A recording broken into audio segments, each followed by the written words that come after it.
Olá, meu nome é Daniel, sou psicólogo da Atenção Primária em Saúde de São Bernardo do Campo. Montei esse canal para prestar apoio psicológico enquanto durar o isolamento social e a pandemia do Covid-19.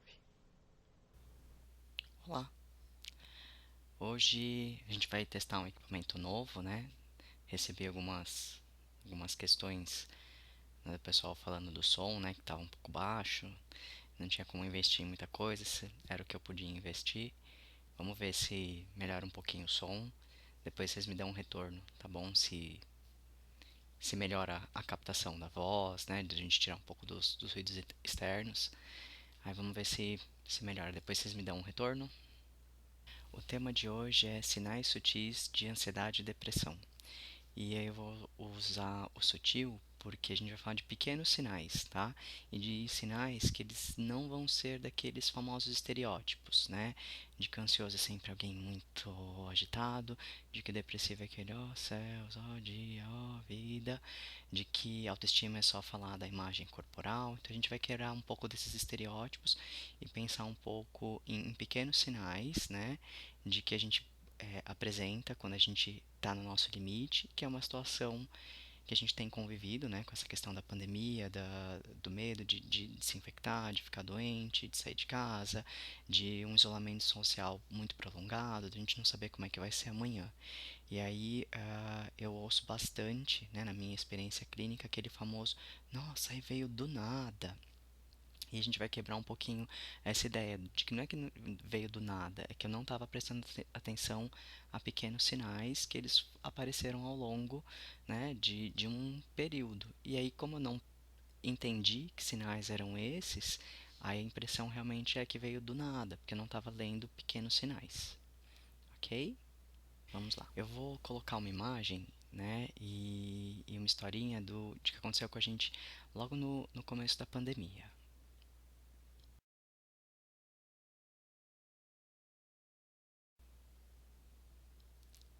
A minha filha estava brincando, né, com o nosso telefone fixo. E é comum, ela sempre brinca com ele, ela já sabe colocar ele para carregar e tirar. E aí a gente, no meio da brincadeira, falou: põe lá ele para carregar. E ela foi, pôs. Depois de um tempo ele deu um bip. E eu estranhei, pô, mas ele estava ali carregando. Aí quando eu olhei de perto, eu vi que não. Ele estava invertido. Ah, era só um pequeno detalhe.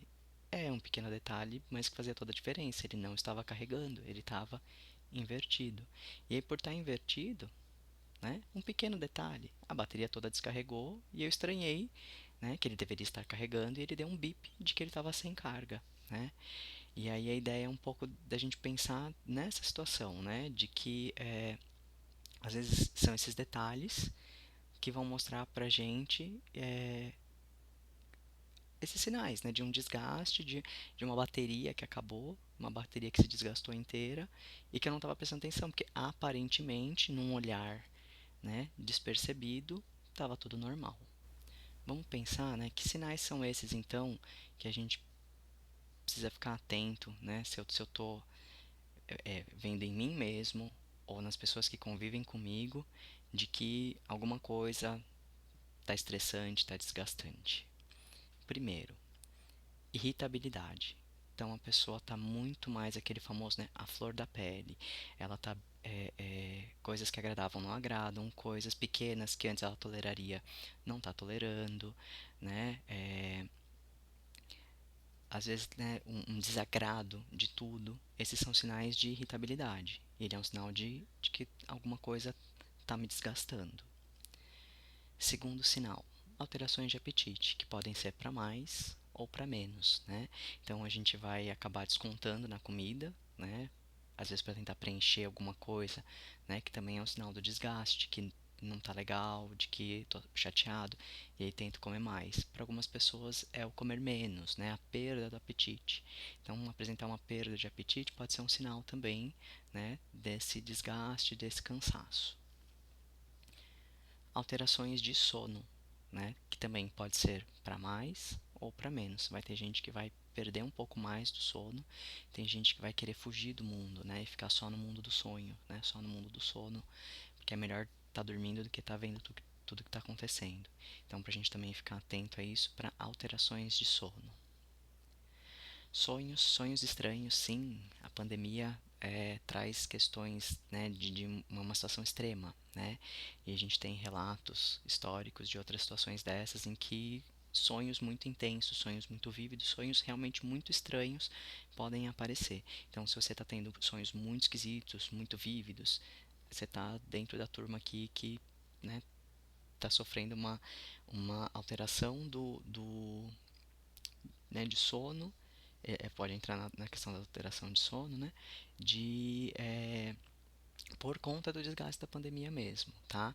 Uma das funções que o sonho tem é preparar a gente, né, pro dia seguinte ou para uma situação que a gente vai experienciar, e é como se o sonho estivesse treinando a gente, né? Por isso que eles ficam alterados, ficam muito mais intensos, muito mais vívidos.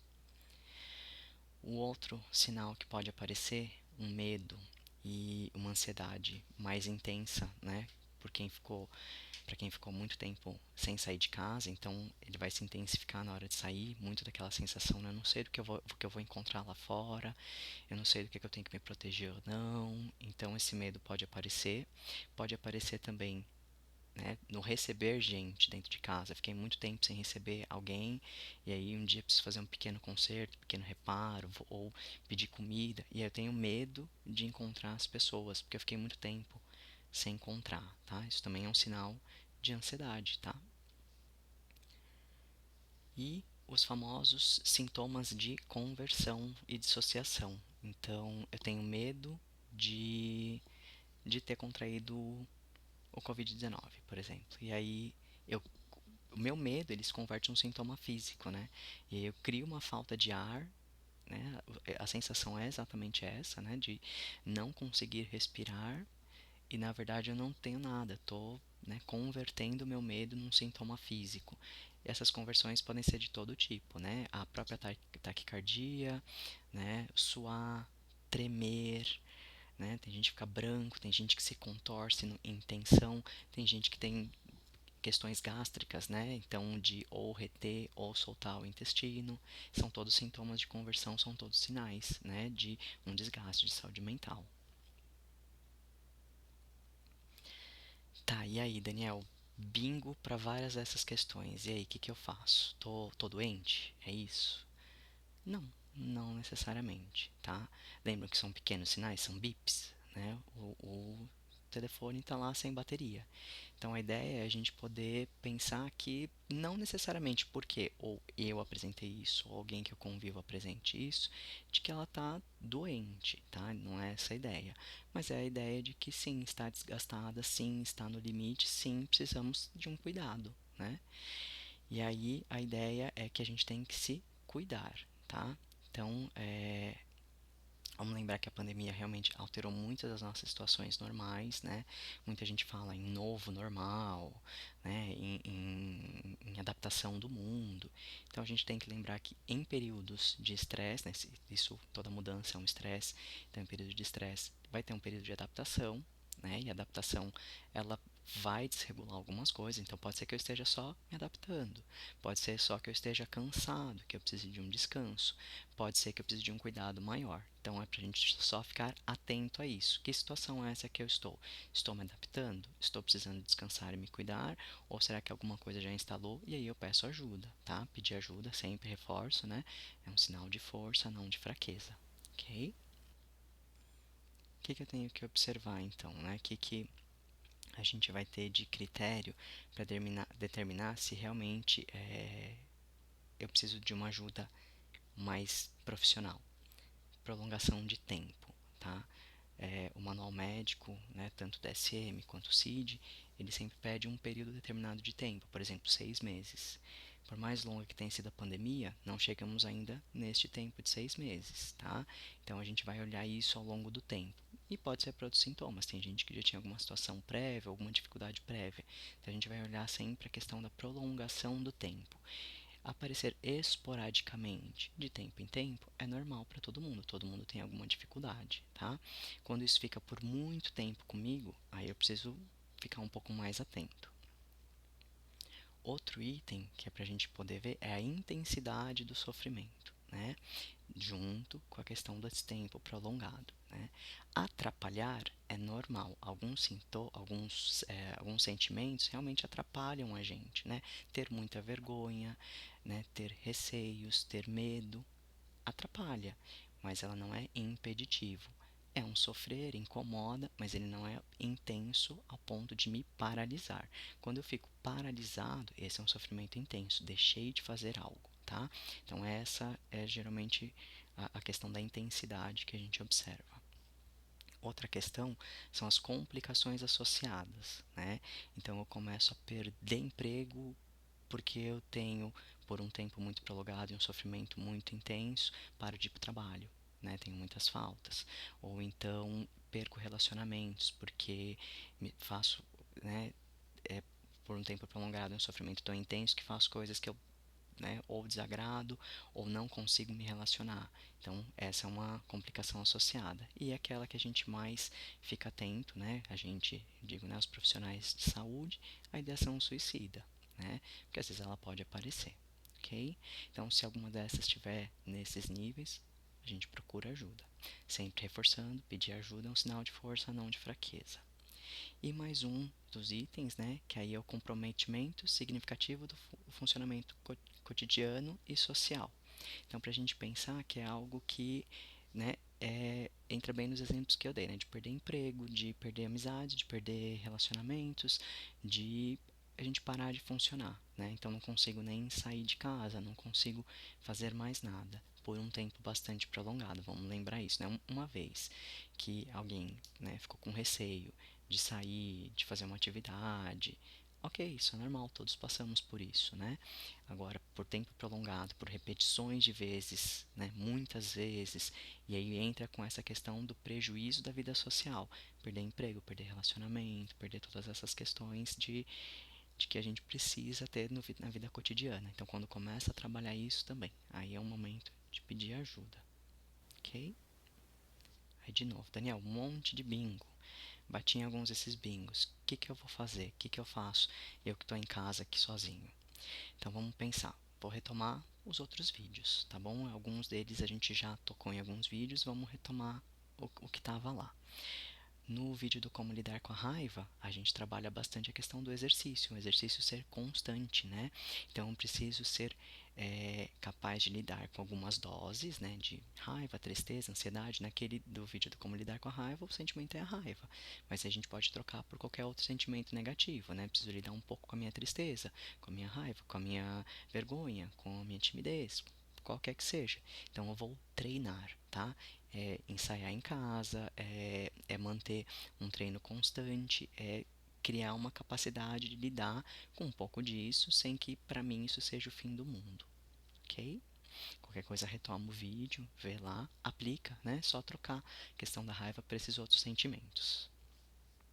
Outro vídeo, né, é o vídeo da insegurança, né? Que é o enfrentamento, né? Então a gente vai enfrentar esses sentimentos, né, que me atrapalham, sempre lembrando, né, o outro vídeo. Então, através do exercício e da repetição, a gente ter sempre, né, pensar que a importância, né, no prêmio, né, no fim, não no desenvolver. Então, assim, se eu tenho medo de falar em público, o desenvolver é o falar em público. Mas se eu não falar em público, eu não chego lá no meu prêmio. Qual é o prêmio? Terminar a minha palestra, ou fazer amizades, ou um relacionamento amoroso.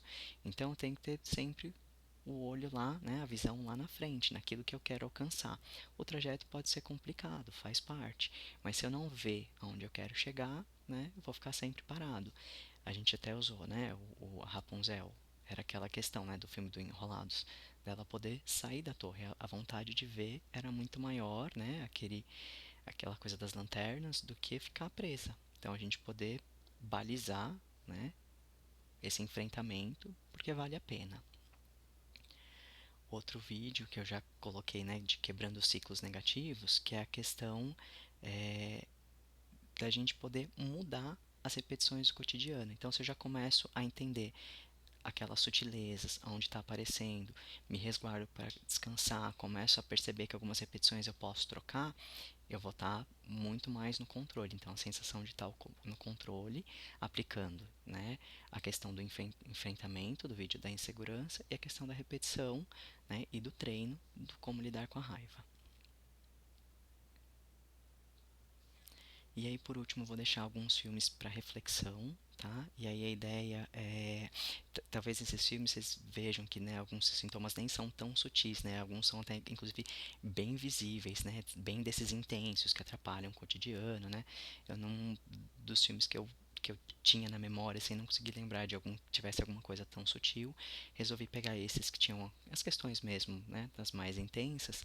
Só que aí o intuito é a gente poder pensar que eles conseguem, né? Eles convivem, eles enfrentam, eles superam.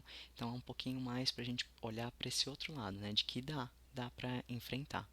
Tem uma citação, quando eu vi essa citação era naquele seriado Criminal Minds, né? Que eles sempre abriam e fechavam, né? Um episódio com algumas citações. Essa me marcou bastante.